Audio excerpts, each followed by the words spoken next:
Thermo मतलब heat, dynamics मतलब movement. मतलब इस चैप्टर में हम हीट का मूवमेंट पढ़ने वाले हैं। कहां से कहां तक सर? सर मुझसे आपकी तरफ, मुझसे बाहर, या बाहर से अंदर की तरफ। मींस जो ये चैप्टर है वो डिस्कस करता है the movement of heat between system and surrounding. जैसे मैं अपने आप को सिस्टम मान लेता हूं, मेरे बाहर जितने भी चीजें हैं वो क्या होंगे? सराउंडिंग है। जैसे आप अपने आप को सिस्टम मान लो और आपके बाहर कितने भी हैं? सराउंडिंग है। जैसे पूरे इस अर्थ को एक सिस्टम मान लो और उसके बाहर जितने भी और rest part of the universe है वो क्या है? सराउंडिंग है। तो मतलब जो हीट का ट्रांसफर होगा वो बिटवीन टू थिंग्स के, तो एक को मान लिया गया सिस्टम और एक को मान लिया गया क्या है? सराउंडिंग। सिस्टम छोटा भी हो सकता है और बड़ा भी हो सकता है। तो अगर सिंपली अगर कोई पूछे थर्मोडायनामिक्स क्या है, तो ब्रांच ऑफ फिजिकल, अभी केमिस्ट्री की बात करो तो मैं फिजिकल केमिस्ट्री में ही आता हूं, तो the branch of physical chemistry which deals the movement और heat flow between two things और बिटवीन सिस्टम और सराउंडिंग्स। आ गया समझ में? हाँ सर, गॉट इट। नाउ कभी कभी आपने ये फील किया होगा कि गर्मी के दिनों में हमें गर्मी लगती है। सर तो क्या हम तो फील करते हैं गर्मी के दिनों में गर्मी लगती है, तो ऐसा क्यों कि गर्मी के दिनों में हमें गर्मी लगती है? कभी इस चीज को आपने समझा? आप इस चीज को साइंटिफिकली आप अगर समझना चाहो तो आपको पता है गर्मी के दिनों में जो समर टाइम है उसमें बाहर का टेम्परेचर क्या होता है? ज्यादा, मान लिया 45 डिग्री सेल्सियस, लेकिन हमारा ह्यूमन बॉडी टेम्परेचर तो 35 टू 37 के बीच में रेंज करता है। क्लियर? तो अब हम लो टेम्परेचर पे हैं और जो हमारा बाहर जो है, जो सराउंडिंग्स है वो हाई टेम्परेचर पे है, तो हमेशा हीट का फ्लो क्या होगा? हायर टू लोअर, यानी जो 45 डिग्री है वहां से हीट फ्लो करेगा हमारे बॉडी के अंदर, जिससे हमारे बॉडी का टेम्परेचर धीरे धीरे क्या होता है? बढ़ने लगता है और हमें गर्मी लगने लगती है। समझ में आया? यानी हीट का फ्लो है टेम्परेचर डिफरेंस के चलते। आया? जैसे ठंडी के दिनों में हमें ठंड लगती है। क्लियर? तो हम ठंड क्यों लगती है? क्योंकि ह्यूमन बॉडी टेम्परेचर तो जनरली 37 डिग्री सेल्सियस होता है, लेकिन ठंड के दिनों में बाहर का टेम्परेचर क्या होता है? कम हो जाता है, तो जिसके चलते अब हमारी बॉडी से हीट आउट, बाहर जा रही है, heat flowing out of the system. जब बाहर जाती है तो आपको पता हमारा बॉडी का टेम्परेचर क्या होने लगता है? कम, इसलिए हमें ठंड लगने लगती है। और उससे बचने के लिए हम लोग क्या करते हैं? तुरंत ब्लैंकेट, कंबल, जो भी आपको रजाई मिले, कुछ भी जो भी मिलता है, चादर मिलता है, सब कुछ ओढ़ने लगते हैं ताकि वो क्या करे? वो जो बाउंड्री है हीट को जाने से रोक दे। Is it clear? तो यही सारी चीजें हम लोग कहां पढ़ने वाले हैं? थर्मोडायनामिक्स में। डन सर, अब स्टार्ट करें? बहुत सारी कहानी बता दी। हाँ सर, चलिए। अब क्या है जो बेसिक आपके सिलेबस में है, जो आपके बुक में है, उसको पढ़ते हैं।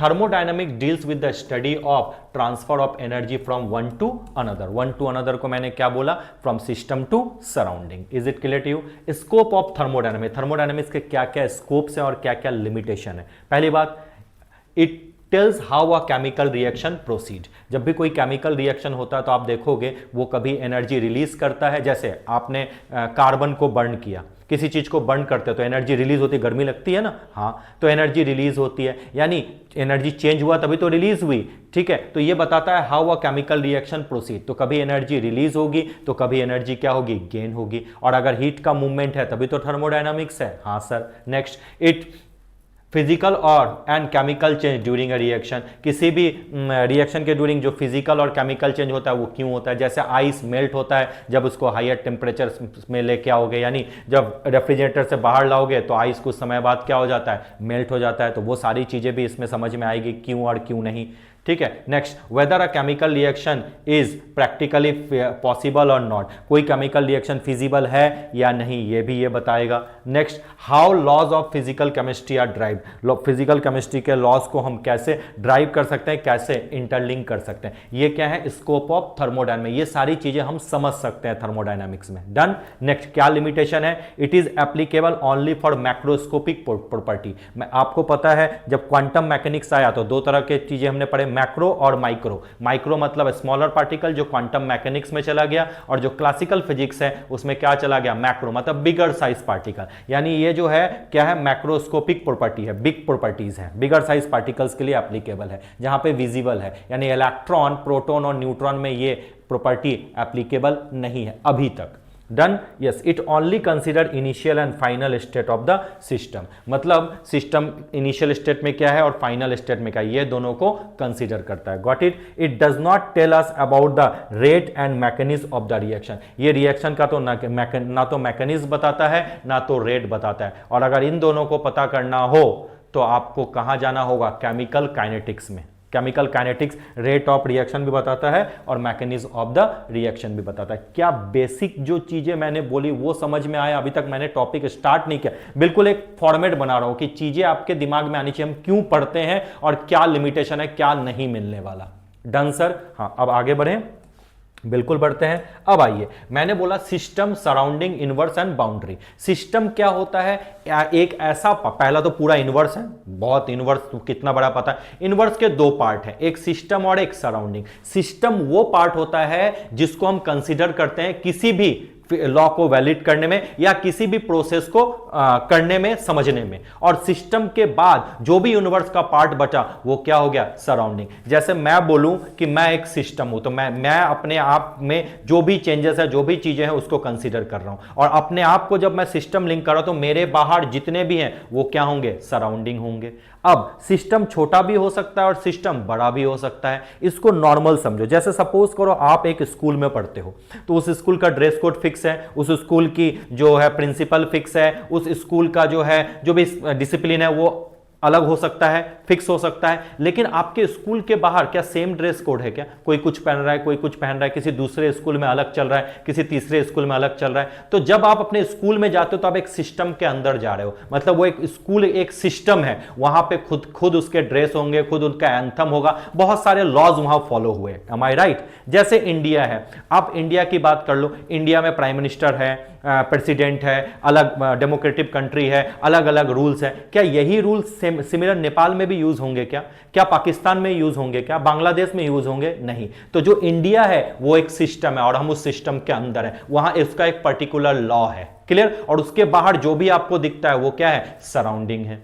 Got it? जैसे अर्थ में रहने का तरीका अलग है, अर्थ में भैया ऑक्सीजन है, ठीक है, तो अर्थ एक सिस्टम है, अर्थ के बाहर जो रेस्ट पार्ट हो गया वो सराउंडिंग है। क्योंकि हो सकता है एलियन मिलेंगे, एलियन का नाक कान पता नहीं कैसे होंगे, 4 हाथ हो सकते हैं, अलग अलग रूल फॉलो हो सकते हैं। समझ में आया? तो सिस्टम क्या है? वही a small part of the universe chosen for the thermodynamic study, जिसको एक पर्टिकुलर स्टडी के लिए हम चूज करते हैं, उसको हम लोग क्या बोलते हैं? सिस्टम बोलते हैं। सिस्टम छोटा भी हो सकता है, बड़ा भी हो सकता है, डिपेंड करता है आप क्या कंसीडर करते हो। तो यूनिवर्स के कितने part? 2 part, system plus surrounding. ये गोल वाला पार्ट क्या है? सिस्टम, और बाहर जो है वो क्या है? सराउंडिंग है। और सिस्टम और सराउंडिंग को जो डिफरेंशिएट करता है, जो बैरियर है, उसको क्या बोलते हैं? बाउंड्री बोलते हैं।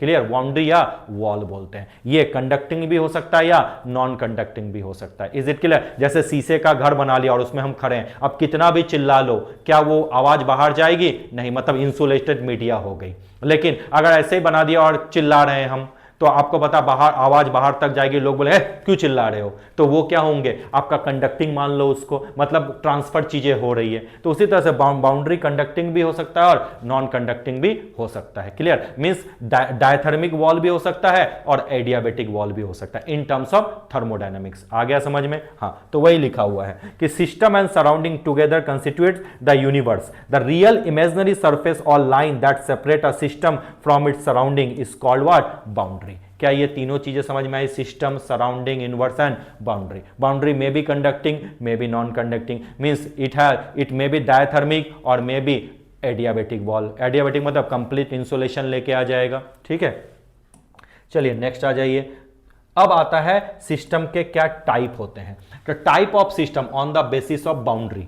पहला बेसिस ऑफ बाउंड्री, अभी मैंने बोला आवाज चिल्लाओगे तो बाहर जा भी सकती है, नहीं भी जा सकते, वो होता कंडीशन होता है कि कमरा कैसे बना हुआ है। उसी तरह से as per the boundary system 3 type के होते हैं, ओपन सिस्टम, क्लोज सिस्टम और आइसोलेटेड। अगर ओपन सिस्टम है, खूब चिल्ला, आवाज बाहर तो जाएगी, लोग आपको जो है ना मतलब बहुत कुछ बोलने वाले हैं। तो ओपन सिस्टम मतलब क्या? ऐसा सिस्टम जिसमें मास और क्या बोला? Types of system as on the basis of what? Boundary. मैंने आपको बताया बाउंड्री में भी कंडक्टिंग, में भी non conducting, means diathermic wall भी हो सकते हैं और एडियाबेटिक वॉल भी हो सकते हैं। तो अगर मैं on the basis of boundary बोलूं तो सिस्टम के 3 होते हैं, ओपन, क्लोज्ड सिस्टम। अब समझना, एक छोटा सा आपको डेली लाइफ का एग्जांपल लेता हूं। चाय पियो कप में और कप पूरी ओपन है, और चाय को केटली में डालो और चाय को थर्मस फ्लास्क में डालो। सर किस में चाय ज़्यादा देर तक गर्म रहेगी? सर थर्मस फ्लास्क में। यानी कुछ तो बात तो चाय है, लेकिन कुछ तो बात होगी थर्मस फ्लास्क में जो इतने देर गर्म रख रहा है। समझ में आया मेरी बात? तो इसी मतलब बाउंड्री है कुछ, कहीं ना कहीं कुछ तो काम हो रहा है। चाय कभी अगर कप में छोड़ दें ऐसा खुला तो 5 मिनट के अंदर ही वो ठंडी हो जाएगी, लेकिन केटली में रखे थोड़ा टाइम लगेगा, और थर्मस फ्लास्क में लगे तो बहुत टाइम लगेगा, यानी ऑलमोस्ट 12-15 घंटे के बाद ही वो ठंडी होगी, है ना। तो कुछ ना कुछ तो वॉल का काम है, बाउंड्री कुछ ना कुछ तो कर रही होगी, तो उसी को रिगार्ड करके बनाया गया open, close and isolated system. अगर ऐसा सिस्टम जिसमें मास और एनर्जी दोनों इजीली एक्सचेंज हो जाए सराउंडिंग के साथ, तो उससे सिस्टम को क्या बोलते हैं, ओपन सिस्टम। जैसे T in a cup, clear. अगर सिर्फ और सिर्फ एनर्जी एक्सचेंज हो, मास एक्सचेंज ना हो, तो ऐसे को हम लोग क्या बोलेंगे, क्लोज सिस्टम। जैसे टी इन अ केटल, क्लियर। अगर ना तो मास एक्सचेंज हो ना तो एनर्जी एक्सचेंज हो, ऐसे सिस्टम को हम लोग क्या बोलेंगे, आइसोलेटेड सिस्टम। तो फिर से बोलो, अगर दोनों एक्सचेंज हो तो क्या होंगे, ओपन सिस्टम। अगर दोनों एक्सचेंज ना हो तो आइसोलेटेड सिस्टम। अगर एनर्जी एक्सचेंज हो सके लेकिन मैटर एक्सचेंज ना हो तो क्या बोलेंगे, close system. Better example, T in a cup, T in a kettle और टी इन अ थर्मस फ्लास्क, क्लियर। एक चीज और, कोई भी मीडियम आज तक कंप्लीट आइसोलेटेड नहीं बना। आइसोलेटेड है, थर्मस फ्लास्क में है, बहुत देर तक चाय गर्म रहेगी लेकिन एक ना एक टाइम वो ठंडा होगा ही होगा, यानी थोड़ी देर के लिए उसने आइसोलेटेड बाउंड्री बनाया लेकिन कंप्लीट आइसोलेशन नहीं ला पाया। तो आज तक ऐसा कोई सिस्टम कंप्लीटली नहीं बना है जो आइसोलेटेड सिस्टम हो, यानी कोई चीज गर्म है तो गर्म ही रह जाए, कोई चीज ठंडी है तो जीवन भर ठंडी रह जाए, आज तक ऐसा नहीं बना है। तो आपके पास चांस है, आप चाहो तो उसको ढूंढो, देखो क्या एक्सपेरिमेंट होता है, और अगर ये मिल गया तो दुनिया बदलने वाली है, क्लियर। तो on the basis of boundary समझ में आया, open, close and isolated system. हाँ बिल्कुल, जो चाय वाला एग्जांपल याद रखना, आपको इजीली समझ में आ जाएगी। डन। अब आ जाओ next type of system on the basis of phase. पहला होमोजीनियस। होमोजीनियस मतलब पता है आपको, यूनिफॉर्म कंपोजिशन हो। होमोजीनियस जैसे प्योर सॉलिड और प्योर लिक्विड, होमोजीनियस मीडिया है। उसके बाद हेट्रोजीनियस सिस्टम, जैसे वाटर में तुम आइस डाल दो, अब आइस सॉलिड है और वाटर क्या है, लिक्विड है, तो ये क्या होगा, हेट्रोजीनियस। तब तक जब तक आइस मेल्ट ना हो, मैं वो बता रहा हूं, मेल्ट होने के बाद तो फिर से वो होमोजीनियस हो जाएगा, आया समझ में। तो जब तक ना हो तब उसको क्या बोलेंगे, हेट्रोजीनियस सिस्टम बोलेंगे, आया समझ में। तो यूनिफॉर्म कंपोजिशन हो तो होमोजीनियस, नॉन यूनिफॉर्म कंपोजिशन हो तो हेट्रोजीनियस। मैं पूरा केमिकल रिएक्शन अभी नहीं ले रहा हूं क्योंकि अभी तक हम लोग केमिकल रिएक्शन की तरफ पहुंचे नहीं है, इसीलिए मैं नॉर्मल आपको समझाया आइस प्लस वाटर का, क्लियर। नहीं तो मैं कोई केमिकल रिएक्शन देता और उसमें फेज बताता, क्लियर। डन सर, हाँ सर, बहुत अच्छी बात है। चलिए अब नेक्स्ट आ जाइए। नेक्स्ट आते हैं थर्मोडायनामिक प्रॉपर्टीज। अब दो तरह की, ये बहुत इंपॉर्टेंट है, ये सब चीजें तो अभी ओपन सिस्टम ये सब पूछेगा नहीं, ये सब बहुत इंपॉर्टेंट। थर्मोडायनामिक प्रॉपर्टी, दो प्रॉपर्टीज होती है, इंटेंसिव और एक्सटेंसिव। इसको समझने से पहले एक नॉर्मल एग्जांपल लो। अगर मैं बोलूं वाटर का बॉइलिंग पॉइंट क्या है, 100 डिग्री सेल्सियस, मैं बोलूं 1 लीटर वाटर का बॉइलिंग पॉइंट, आप बोलोगे 100 डिग्री। 2 लीटर वाटर का, सर 200 डिग्री। ऐसा होता है क्या, नहीं। 2 लीटर हो, 1 लीटर हो, 10 लीटर हो, वाटर का बॉइलिंग पॉइंट क्या होता है, 100 डिग्री ही होगा, ये कभी चेंज होगा नहीं। तो ऐसी प्रॉपर्टी जो क्वांटिटी पे डिपेंड ना करे, क्या बोला मैंने, ऐसी प्रॉपर्टी जो क्वांटिटी पे डिपेंड ना करे, वैसी प्रॉपर्टी को हम लोग क्या बोलते हैं, इंटेंसिव प्रॉपर्टी बोलते हैं, क्लियर। इसको थोड़ा और मॉडिफाइड करते हैं, those properties which do not depend upon quantity as well as dimension. Dimension जैसे लेंथ, ब्रेथ, ठीक है, साइज जो बोल दो, उस पे डिपेंड ना करे उसको हम लोग बोलते हैं इंटेंसिव प्रॉपर्टी, और जो डिपेंड करे उसको क्या बोलते हैं, एक्सटेंसिव प्रॉपर्टी। तो थर्मोडायनामिक्स प्रॉपर्टीज को दो पार्ट में डिवाइड कर दिया गया, इंटेंसिव एंड एक्सटेंसिव। क्या बोला, जो क्वांटिटी और डायमेंशन पे डिपेंड ना करे इंटेंसिव, जो डिपेंड करे उसको क्या बोलते हैं, एक्सटेंसिव। बॉइलिंग पॉइंट देखा, क्वांटिटी पे डिपेंड नहीं करती तो क्या हो जाएगा आपका, इंटेंसिव प्रॉपर्टी। लेकिन अगर मैं वॉल्यूम की बात करूं, एरिया की बात करूं, या डायमेंशन पे डिपेंड करते हैं ना, L into B into H, L into B, तो ये क्या होंगे, एक्सटेंसिव प्रॉपर्टी हो गए। जैसे मास बढ़ता घटता रहता है ना भाई, मैं अपनी मास, मेरा मास बात करूं, आपके मास की बात करूं, ठीक है, तो ये तो फिक्स नहीं है, सबके मास अलग अलग होते हैं, तो ये कौन सी प्रॉपर्टी हो गई, एक्सटेंसिव प्रॉपर्टी हो गई। क्या चीजें समझ में आ गई, यस सर। तो एक्सटेंसिव प्रॉपर्टी जैसे example temperature, boiling point, concentration, और एक्सटेंसिव में वेट, लेंथ, वॉल्यूम, ये सब क्या है, एक्सटेंसिव प्रॉपर्टीज हैं, क्लियर। चीजें समझ में आई, हाँ सर चीजें समझ में। और थोड़ा एग्जांपल लेंगे, हाँ बिल्कुल लेंगे।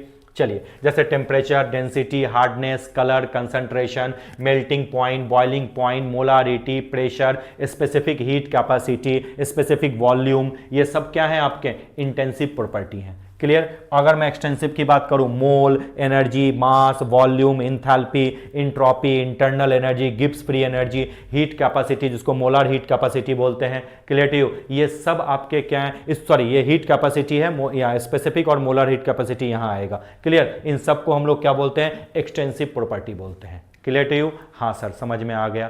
मतलब हम जान चुके कि इंटेंसिव प्रॉपर्टी ना तो डायमेंशन पे डिपेंड करती है ना तो क्वांटिटी पे, और एक्सटेंसिव प्रॉपर्टी डायमेंशन पे डिपेंड करती है और क्वांटिटी पे डिपेंड करती है। अगर ये चेंज होंगे तो इनकी वैल्यूज भी क्या होंगी, चेंज होंगी। अब क्वेश्चन आता है, क्या सर इन सब एग्जाम्पल को याद करना है या कुछ ट्रिक वगैरह है आपके पास कि एग्जाम में अगर पूछ ले तो क्या मैं याद कर रट्टा मार के जाऊं, या मतलब कुछ है जो आप बताते हैं कि साइंस में कुछ कर सकते हैं, हम लोग कुछ चीजों को बना सकते हैं, समझ सकते हैं? हाँ है। तो याद रखना, अगर दो एक्सटेंसिव प्रॉपर्टी का डिवीजन हो, जैसे मैं लिखूं F/A, force per unit area, ये भी एक्सटेंसिव, ये भी एक्सटेंसिव, क्योंकि फोर्स में क्या आता है, m आता है, मास आता है, मास आ गया मतलब एक्सटेंसिव, एरिया में डायमेंशन आया यानी ये भी एक्सटेंसिव। दो एक्सटेंसिव प्रॉपर्टी का डिवीजन हमेशा क्या होगा, याद रखना, इंटेंसिव होगा। क्लियर। इसलिए force upon area, force per unit area क्या होता है, प्रेशर। तो प्रेशर जो है दादा मेरे वो इंटेंसिव है, याद रखना।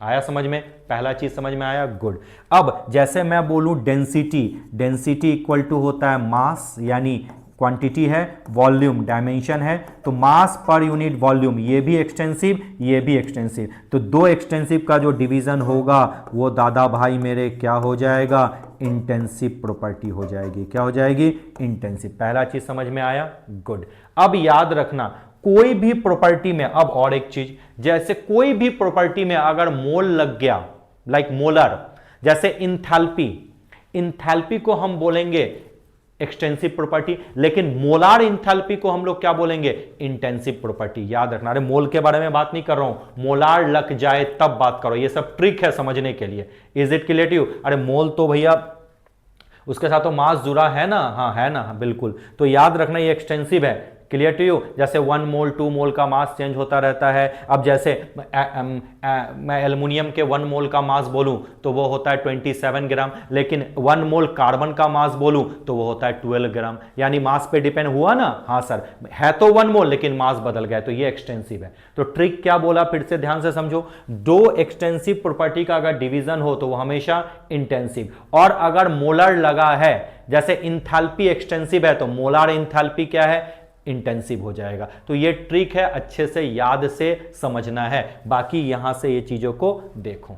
क्लियर? Is clear? हाँ सर। जैसे हीट कैपेसिटी है, ठीक है, अगर इसमें मैं मोलार हीट कैपेसिटी बोल दूं, मोल लगा दूं, तो मोलार हीट कैपेसिटी क्या हो जाएगा, इंटेंसिव होगा। जैसे इंट्रोपी है, अगर मैं मोलार इंट्रोपी बोल दूं तो समझ जाना वो इंटेंसिव है। जैसे मैं इंथैल्पी बोलूं, उस पे मोलार लगा दूं तो इंथैल्पी एक्सटेंसिव है, लेकिन मोलार इंथैल्पी क्या होगा, इंटेंसिव प्रॉपर्टी हो जाएगा। आया समझ में? जैसे कंसंट्रेशन टर्म में मैं बोलूं मोलारिटी, मोलारिटी मतलब क्या होता है, N/V, N भी आपका एक्सटेंसिव, वॉल्यूम भी extensive, extensive upon extensive intensive हुआ। यही चीज मैं समझा रहा हूं। जैसे मोलालिटी N/W, N/W, N भी एक्सटेंसिव, W भी एक्सटेंसिव, तो क्या ये इंटेंसिव प्रॉपर्टी हुई मोलालिटी? हाँ, मतलब चीजें समझ रहे हो, मतलब उससे लिंक करो, जहां पे क्वांटिटी हो तो भैया वो एक्सटेंसिव हो गए, क्वांटिटी ना हो तो वो इंटेंसिव होंगे। आया समझ में? आया समझ में? हाँ सर, बिल्कुल समझ में आ रहा है। डन सर, बहुत अच्छी बात है।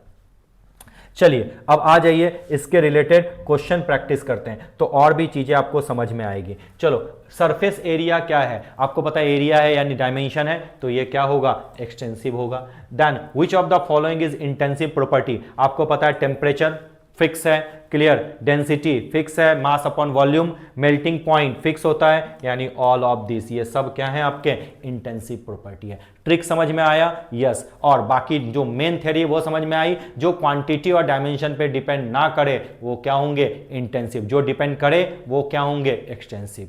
डन। दो एक्सटेंसिव प्रॉपर्टी का डिवीजन क्या होगा, इंटेंसिव, और अगर